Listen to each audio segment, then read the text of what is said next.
normal students আজি আমি পড়িম class 10 math chapter number 15 সম্ভাবিতা তো স্টুডেন্টস মানে হলো নি 15.1 নম্বর একর পর আমি 7 লৈকে পড়িছো আজি আমি তোমালোকক 8 নম্বৰ অঙ্কটো সমাধান কৰি দিম 8 নম্বৰ অঙ্কত কি কৈছে চাবা এটা মোনা তিনিটা ৰঙা আৰু পাঁচটা কলা ৰঙৰ আছে মোনাটোৰ পৰা এটা বল যাদৃচ্ছিকভাৱে মানে কি নেদেখাকৈ টনা হল টনা বলটোৰ 1 নম্বৰ ৰঙা ৰঙৰ হোৱা 2 নম্বৰ ৰঙা নোহোৱাৰ সম্ভাৱিতা কি এটা আমাক কি উলিয়াব লাগে সাবস্টেন টোটাল মুঠ বলৰ সংখ্যা কিমান 8টা আছে ৰঙা হল 3টা কলা হল 5টা সাবস্টেন্স আমি সলভ কৰিম তো স্টুডেন্ট তার আগে তোমাকে একটা ফর্মুলা দেখাই দিম চাবা তো স্টুডেন্ট ফর্মুলাটো আছে এইটো পি অফ পি মানে প্রবাবিলিটি মানে সম্ভাৱিতা ই মানে ইভেন্ট ঘটনা ইজ ইকুয়াল টু ঘটনা সংঘটিত হোৱা পৰীক্ষাৰ সংখ্যা ডিভাইড বাই মুঠ পৰীক্ষাৰ সংখ্যা তো স্টুডেন্ট এইটো তোমালোকে ইয়াত আহি ভালকৈ বুজি পাবা যেনেকুৱা ধৰি লোৱা এইটো উদাহৰণ এইটো পি অফ লিখিব পাৰা বা মুণ্ড উলিয়াব কৈছে কুৱেশ্যনটোত তেনেহ'লে পি অফ মুণ্ড লিখিব পাৰা ইৰ পক্ষে গঠিত ফলাফলৰ সংখ্যা ডিভাইড বাই মুঠ ফলাফলৰ সংখ্যা মুদ্ৰাটো টাচ কৰিলে হেড বা টেইল উঠিব ইয়াত কিমানটা মুঠ ঘটনা আছে দুটা আৰু হেডৰ পক্ষে কি ধৰিছে ইৰ পক্ষে সংঘটিত ফলাফলৰ সংখ্যা কিমান হ'ব 1 এইটো ওপৰত ৰাখিছে যেটো আমাৰ লাগে এইটো আমি ওপৰত ৰাখিম আৰু মুঠটো কি তলত ৰাখিম দশটা যেতিয়া আমি সলভ কৰিম দিয়া আছে আমাক কি ৰঙা বলৰ সংখ্যা কিমানটা দিয়া আছে 3টা কলা বলৰ সংখ্যা আমাক কিমান দিয়া আছে 5টা লিখি দিবা যেতে কি মুঠ বলৰ সংখ্যা ইজ ইকুয়াল টু কিমান দিয়া আছে 3 প্লাস 5 ইজ ইকুয়াল টু 8টা তো এটা ফর্মুলাটা আমি কি জানো P of P is equal to আমি কি লিখিম যেহেতু আমাক কি ৰঙা বলৰ সংখ্যা উলিয়াব লাগে তেনেহ'লে আমি কি লিখিম যে ৰঙা বলৰ পক্ষে এই ফৰ্মুলাটা আমি বাৰবাৰ নিলিখো গঠিত ফলাফলৰ সংখ্যা এই ফৰ্মুলাটা আমি বাৰবাৰ নিলিখো ডিভাইড বাই কি লিখিম মুঠ ফলাফলৰ সংখ্যা তো এটা আমি কি যেহেতু আমি কি ৰঙা বলৰ সম্ভাৱিতা ওলাই আছো ইয়াৰ ঠাইত আমি ৰঙা বল লিখিম পি অফ ৰঙা বল ইজ ইকুয়াল টু ৰঙা বলৰ পক্ষে সংঘটিত ফলাফলৰ সংখ্যা কিমান জানো 3টা জানো যেহেতু আমাক কি মোনাটোৰ ভিতৰত এই মোনাটোৰ ভিতৰত কিমানটা বল আছে 8টা টোটাল কিমান আছে 8টা 3টা হল কি ৰঙা 5টা হল কি কলা তেনেহলে ৰঙা বলৰ সম্ভাৱিতা কিমান হ'ব কিমানটা পাম আমি ৰঙা বল 3টা তলত কিমানটা লিখিম মুঠ ফলাফলৰ সংখ্যা মুঠ ফলাফল আমি কিমান জানো 8 এটি হ'ব কি আমাৰ উত্তৰ তাৰপিছত ষ্টুডেন্ট 2 নম্বৰ কোৱেশ্চনত কৈছে যে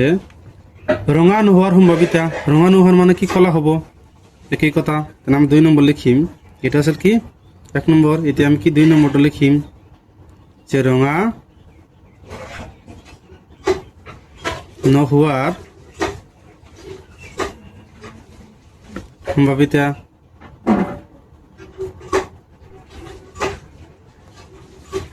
কিমান জানো আমি 5টা জানো তেনেহ'লে আমি কি লিখিম যে থেকে পি অফ কি লিখিম ৰঙা নোহোৱাৰ সম্ভাৱিতা এটা আমি লিখিম ইজ ইকুয়াল টু ৰঙা নোহোৱাৰ সম্ভাৱিতাৰ পক্ষে গোটা সম্ভাৱিতা কিমান হ'ব 5 ডিভাইড বাই মুঠ ফলাফলৰ সংখ্যা মুঠ ফলাফল আমি কিমান জানো 8টা জানো তেনেহ'লে আমি কি লিখিম 8 এটি হ'ব কি আমাৰ উত্তৰ তো স্টুডেন্ট যেটা আসলে 8 নম্বৰ এতিয়া আমি তোমালোক 9 নম্বৰটো কৰি দিম চাবা তো স্টুডেন্ট 9 নম্বৰ কোৱেশ্যনত কি কৰি চাবা এটা বাকচত 5টা ৰঙা মাৰ্বল 8টা বগা মাৰ্বল আৰু 4টা সেউজীয়া মাৰ্বল আছে বাকচটোৰ পৰা যিকোনো এটা মাৰ্বল যাদৃচ্ছিকভাৱে টনা হল মাৰ্বলটোৰ 1 নম্বৰ কি কৈছে ৰঙা হোৱা 2 নম্বৰ বগা হোৱা 3 নম্বৰ সেউজীয়া নোহোৱাৰ সম্ভাৱিতা কি এটা আমাক উলিয়াব লাগে তো স্টুডেন্ট বাকচটোত কিমানটা মাৰ্বল আছে 5টা 8টা কিমানটা 13 17 তো বাকচটোৰ ভিতৰত কিমানটা মাৰ্বল আছে 17টা আছে তেনেহ'লে ৰঙা বগা সেউজীয়া নোহোৱাৰ সম্ভাৱিতাটো উলিয়াব লাগে তো চাবা স্টুডেন্ট তোমালোকক উলিয়াই দিম তো স্টুডেন্ট এটা আমি সমাধান কৰিম লিখি দিবা যে থেকে প্ৰবাবিলিটি কি ৰঙা মাৰ্বলৰ সম্ভাৱিতা উলিয়াম লিখি দিম ৰঙা মাৰ্বল ইজ ইকুয়াল টু ৰঙা মাৰ্বল কিমানটা আছে 5টা 5 ডিভাইড বাই মুঠ ফলাফলৰ সংখ্যা আমি কিমান জানো 17 এটি হ'ব আমাৰ কি ৰঙা মাৰ্বলৰ সম্ভাৱিতা এটা হ'ব কি ৰঙা মাৰ্বলৰ সম্ভাৱিতা তাৰপিছত লিখি দিবা যে বগা মাৰ্বলৰ সম্ভাৱিতা probability বগা মাৰ্বল কিমানটা আছে 8টা তেনেহ'লে বগা মাৰ্বলৰ সম্ভাৱিতা কিমান হ'ব 8 ডিভাইড বাই 17 এটি হ'ব আমাৰ কি উত্তৰ তো স্টুডেন্টস 3 নম্বৰ কোৱেশ্চনত কি কৈছে তো স্টুডেন্টস এটি হ'ল 1 নম্বৰ এটি হ'ল কি 2 নম্বৰ 3 নম্বৰত কি কৈছে হেউজিয়া নোহোৱাৰ সম্ভাৱিতাটো উলিয়াব লাগে হেউজিয়া আমাক কিমানটা আছে 4টা বাকি কিমান আছে ৰঙা আৰু বগা এই দুটা যোগ কৰি কিমানটা হ'ব 13 হ'ল কি হেউজিয়া নোহোৱাৰ সম্ভাৱিতা লিখি দিবা যে থেকে 3 নম্বৰ পি অফ তো স্টুডেন্টস আমাক এতিয়া কি উলিয়াব লাগে হেউজিয়া নোহোৱাৰ সম্ভাৱিতা হেউজিয়া কিমানটা 4টা বাকচৰ ভিতৰত আৰু বাকি কিমান আছে ৰঙা আৰু বগা এই 13টো কি